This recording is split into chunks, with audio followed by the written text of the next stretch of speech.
Fantasies dreamed up online or in your mind. Things you might not be able to willingly do when it comes down to it.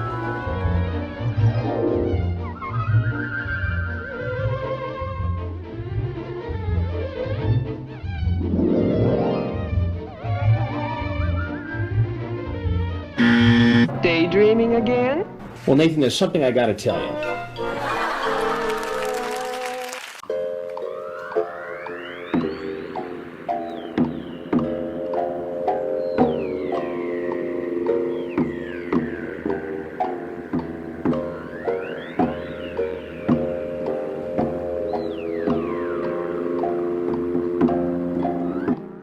Hey, what up? It's me, your girl Naboo and LaBubber. Sorry I've had to take a break with my regularly scheduled content to promote and spread awareness about what's going on in Gaza.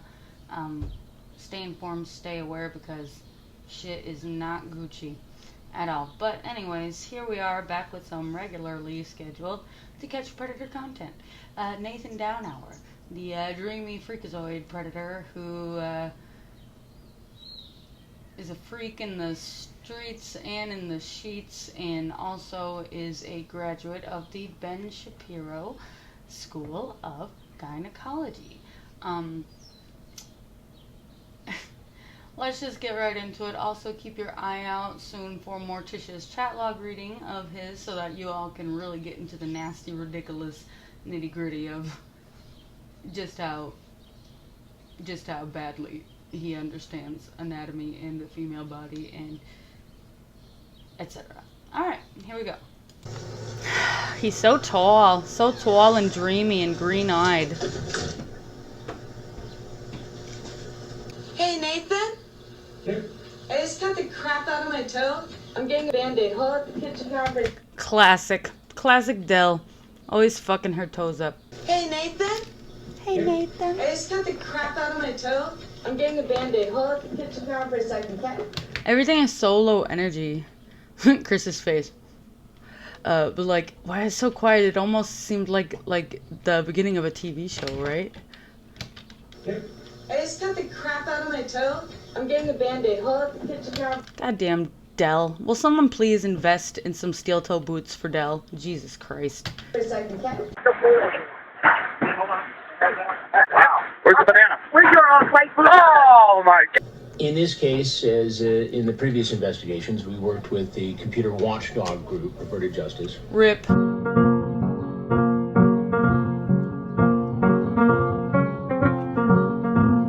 Its decoys go into chat rooms posing as 12, 13, 14, 15-year-old kids. Home alone. I'll be right back down. Could you do me a favor and just go have a seat right in the outside? Go on and have a seat. And take your hands out of your pockets for me. Yeah, why is his hands in his pockets like that? He's walking in all crazy. He's gonna be to the decoy like, okay, this is a stick-up. this is a stick-up. Choo choo choo choo choo. As a potential predator walks in, Look at that there's stare. a whole... This guy's famous for his green-eyed stare. I'm challenging you to a staring contest. I'm the undefeated champion. It has started. Whoever looks away first will lose.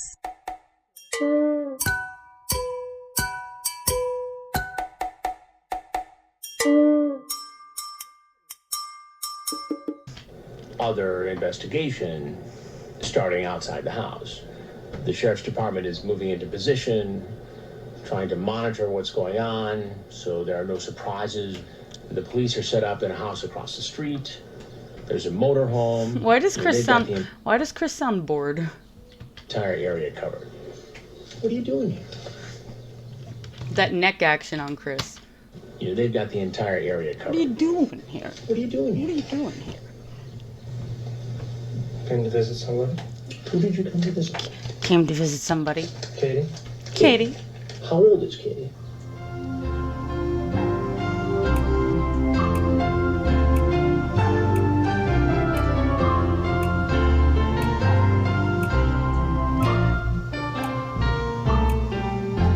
He was so smug and confident in those first two answers. Nah, see? Chris got you. 13. Ooh. 13. 13. He thought about lying. And how old are you? 23. 23. Do you see a problem with that? Chris's face. Chris. Do you see a problem with that?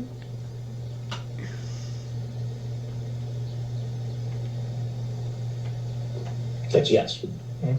And what is the problem? He's one of the only predators that I know of who actually understands the right to remain silent. Well, that you see. He looks like he's about to cry. She's 13. I mean, there seems little doubt as to what you wanted to do here, based upon the chat. You could stay up late, sleep in your dad's bed, try on his girlfriend's clothes, underwear included, or run around the house nude. Wait, what? You could stay up late, sleep in your dad's bed, try on his girlfriend's clothes, underwear included, or run around the house nude. Slumber party. He's like, fuck. Instant messaging allows for... Here's the famous shit. Instant messaging allows for a way to talk differently. Talk differently. You're not actually facing the person, so you don't have to deal with the embarrassment of saying those sort of things to their face.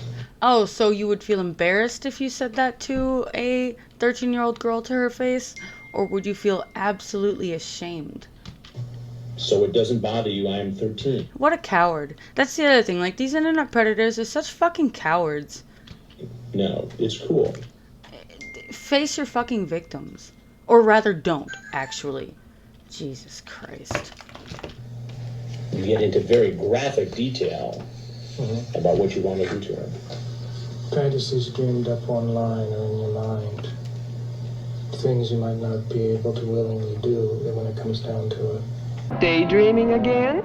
That's his famous line. So the thing is about this predator is that everybody says that like he's so creepy, like a serial killer. But as we're gonna see with his chat log, he's fucking hysterical, dude. Like the whole thing is like a fucking circus. Like he's the kind of guy who like thinks that you're supposed to put a dick in a clit. Wow. Let's hear that line again though. You get into very... So it doesn't bother you I am 13. No, it's cool. You get into very graphic detail about what you want to do to her. Fantasies dreamed up online are in your mind. Things you might not be able to willingly do when it comes down to it. Nathan Downhour struck. Does that also go for the fucking victim? Like, are they allowed to change their mind when confronted with you? Consent always matters. Yes, everyone is allowed to change their mind at any time. But, like, consequences for doing so, like, that's where like, enthusiastic consent comes in. Just because someone says, oh, they're, like, they're afraid. It's out saying, look, this is just all fantasy. Now, I wasn't really going to act on it. And what I said really wasn't that bad anyway. Then I started going back through the chat, and I'm reading him passages that are quite explicit. Well, after I remove your shirt and bra, I will run my hands along your body's smooth skin. I will gently cup and massage your soft breasts, kiss them, and run my tongue along them. Dude thinks he's writing romance novels for fucking MAGA Karens. And it goes on from there. In graphic detail. What are we to make of this? Now you have my heart pumping and my blood racing. I just remembered, please don't tell anyone that we might have sex, or if we do have sex, we would both be in a lot of trouble. No, you would be in a lot of trouble. Who, me? That's another tactic that predators use to keep children quiet. Like, kids are afraid of getting trouble when they're fucking confronted with actual predators. That's why it's so important to let your kids feel safe and to let them know that if they're in danger or if they feel uncomfortable, they can always come to you without feeling afraid of getting in more trouble. Like, there's been kids who commit suicide because, like, these predators will get, like, dirty images of these kids and then extort them, and the kid doesn't know what to do, can't go for help, he's too afraid to go for help, and they end up fucking killing themselves. It's fucking disgusting. I know it's wrong. You know it's wrong. But I want to tell you that I think Do you know why it's wrong? would be worth the risk. What should happen to you? Worth the risk for who? I'm not sure. I don't know what the law says about this. So that's another thing. Like, you think that the law is an accurate measure of the sorts of punishments that should be had unto you? God damn, the law is not nearly strict enough with fucking people like you. Not nearly. Predators complaining all the time about the registered sex offenders list as ruining their life. Barely. And we've only had one since 2006. It's fucking disgusting. So what should really happen to you, honestly, is you should be in lifelong therapy, inpatient. Because it's true, like, I guess it sort of goes the same for pedophiles themselves. Like, how are they supposed to get help and, like, mitigate their bad behavior? There's, like, I'm going to be doing reactions. There's, like, these quote unquote non-offending pedophiles who know it's wrong, and allegedly, I don't know if this is true or not, but they say that they know it's wrong and they don't do it, but they are advocating for mental health and some sort of societal support for people like them who know it's wrong and are trying not to offend. But how are they supposed to get help mitigating their behavior if right away people go, let's fucking string them up by their ball sacks? Which honestly is like the first instinct to do, obviously, but it's food for thought. It's food for thought. Well, it's illegal. But nothing has happened yet. I don't think Nathan had a clear understanding of how He said the law nothing has works. happened yet. He said nothing has happened yet. No, you've already damaged the child's mind by engaging in this, by grooming them online. You've already done psychological damage that can never be undone. Illegal. I'm not sure. I don't know what the law says about this. Well, it's illegal. But nothing has happened yet. I don't think Nathan had a clear understanding of how the law works in Ohio. What he thought was, okay, I might be in trouble for this chat, but I can't be arrested because I hadn't actually had sex with a girl yet. I just showed up. But that's not how the law works. Well, I know, but it's illegal for someone to use the internet to solicit somebody who's 13 for sex. That I was unaware of. That You were I was unaware of. unaware of. Obviously. Why would you think it would be lawful to do something like that? It didn't catch my mind. It didn't catch your mind that it would be wrong for you as a grown man to come into this home where you thought a 13-year-old girl was home alone after this sexually explicit conversation. Sexually explicit. The law was broken because of what he said online, the solicitation, and the fact that he showed up. It didn't matter that there really wasn't a young teenage girl in the house waiting for him to have sex. He, according to the authorities, was breaking the law. Breaking the law, breaking the law, breaking the law, breaking the law. Well, Nathan, there's something I gotta tell you. I'm Chris Hansen with Dateline NBC, and we're doing a story about adults who try to meet underage boys and girls for sex on the internet. If you have anything else that you'd like to tell me, I'd be happy to hear it. If not, you're obviously free to walk out that door. Thank you. Anything else you'd like to say? No. Okay. I finish my conversation with Nathan. He leaves. Sheriffs arrest him. He's taken to this auxiliary building for the next step in the process, which is to be processed and ultimately interviewed by detectives. When you got here, what were your plans for today? When you coming to meet her? When I came through the door, I pretty much already reached a conclusion that Sure. this was something I couldn't go through with. Which is why you walked in the front door. I thought about the whole drive over here. And you still showed up. And It just goes to show, like, when predators say this as if they thought about it, they knew it was wrong, as if, like, that you took the whole time to get there, you walked into the front door, you've already done it, you did it already. You did it already. And it goes to show that there's something wrong with your mental reasoning, that you had to wrestle with it for that long, and you still walked through the front door. That in and of itself shows that you are a threat to society. Which, by the way, guys, there is a society, and we do live in one. You know, we're living in a society. We're supposed to act in a civilized way. So I figured I'd just tell her face to face that Sure. we could spend time together, watch a movie, whatever, but there wouldn't be anything beyond that. Right, and see, like, that is such a cop-out because you know that the longer that you're sitting there watching a movie, the more comfortable you will become. And the easier it becomes. Careful, Jim. It gets easier and easier. Like, that's even more flaw in your reasoning. You're a sick individual. Just by this attempt at a defense alone. What were your plans as far as what you guys are communicating?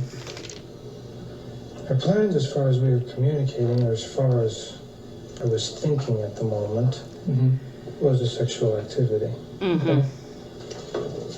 But possible repercussions of actually doing it. For you, not repercussions for the child, which are lifelong and unchangeable. Began to gnaw on my mind. I couldn't stop thinking about it. What would happen if I got caught? And yet, was caught. and He yet, had on him as a pocket knife. and you were caught. In the car? Under the left seat, there's a box of condoms unopened. A whole box. Dude goes to a Christian college too. It's supposed to be for something different. I just never used them. Oh, Do you have really? a girlfriend or anything? Nope. When's the last? And this is a, you know, for incels out there, he is by, like, quote, again, societal. We live in a society. By societal standards, he's an attractive guy. He's tall. People would probably think, oh, he's a cute guy. Like, so his problem getting a girlfriend is totally because he himself is a disgusting individual. Last time you had a girlfriend? Never. Never. Never. Have sex? No. Never. So you have a box of condoms with you. You've never had sex before. The whole plan was to have sex with this 13-year-old when he got here, correct? That was the original plan. At this point, you're going to be charged with unlawful sexual conduct, attempted unlawful sexual conduct with a minor. What's the penalty? It's a felony of the 4th degree. And it goes on my record, correct? Forever. So I'm going to be tried for it? Yeah. Nathan spent the night in the Dark County Jail. 35 days in jail. That's it. That's it. That's all he gets. Bubby is going ham on something back there. Anyway. Alright, so let's see what the frickin'... Oops. So let's see what the wiki has to say. The detective challenged his statements and highlighted the true intentions. Faced with confrontation, he finally succumbed to the pressure and confessed. He admitted that he had an unopened box of condoms, and he does read the fantasy novels. That is so funny. That's where he gets this. Oh my god. He goes on to insist that he was using those condoms when he was still a virgin. He never had a girlfriend. Yada yada. So after he was arrested, he faced a felony account of the unlawful sexual conduct, and he was found guilty and received his sentencing on January 11, 2007. 35 days of jail. Yes, so not enough. But he also had to bear the cost of the prosecution, which was $1,477.34. It's like nothing. And the sexual evaluation fee, the fuck is that? $500. And he was strictly prohibited from accessing any form of pornography. But how the fuck are you even supposed to, like, enforce that? Well, to further enforce, I guess, the gravity of his actions, he had to surrender his vehicle, which had been used during the commission of the crime. During his probation, which was really not that long, yada yada. Following, he was captured in the background of a YouTube video where he was seen working at a plastic sorting plant. No link though. He works at his parents' winery. Yeah, but there's no link to that video. I want to see that video. Ugh. Well, there you have it. Alright y'all, if you made it this far, why don't you go ahead and comment below your favorite school subject emoji or whatever. For those of you who do the emoji thing, God bless you. Go ahead and join the Discord. Hopefully there is an updated link below, but if not, go ahead and comment below and let me know to give you an updated link, as well as keep an eye out for his chat log by Morticia coming up soon, and take a moment to do your research on what's happening in Palestine, because if you care about kids, you should care about what's going on there. Bye. I'm challenging you to a staring contest. I'm the undefeated champion. It has started. Whoever looks away first will lose.